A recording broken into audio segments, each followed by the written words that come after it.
Hey, and thanks for joining us in your weather station. I'm Chris Immersion. And I'm Christina Jensen. Our top story at 5. Senator John Kennedy in West Monroe this afternoon giving an update about his thoughts on the situation in Ukraine. NBC 10's Stephen Pappas sat down with the senator and explains.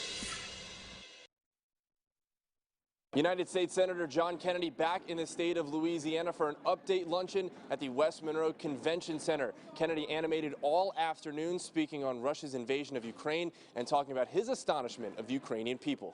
The Ukrainians are fighting like hell. They're fighting like a bunch of mama wasps. Kennedy telling me that he was able to be on a Zoom call with Ukrainian President Volodymyr Zelensky, and he says that his country is in desperate need of planes. And while the United States can't get them their planes directly due to Ukrainian pilots being unable to fly U.S. planes, Kennedy's saying there are European planes that the Ukrainians can fly, but those countries don't want to loan their planes without the United States okay and assurance that their planes will be replaced.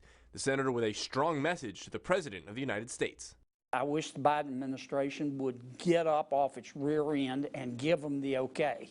Kennedy believes that sanctions are the way to go in fighting off Putin, but says President Biden isn't hitting Russia where it hurts. We can put Russia to its knees economically, but you're not going to do it without attacking their oil and gas.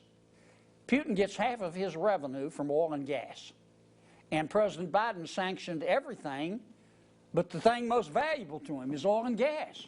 Kennedy with a message to those in the Arklamass looking to help. They need to call their elected representatives, and they need to call the Biden administration. You can call the White House. The number's on the internet. They need to call their elected representatives and other representatives in the House and Senate. And Senator Kennedy urging President Biden for the United States to be more self-reliant in fossil fuels, as well as exporting more to European countries to cut off their reliance on Russian gas and oil. Reporting here in West Monroe for your weather station, I'm Stephen Pappas.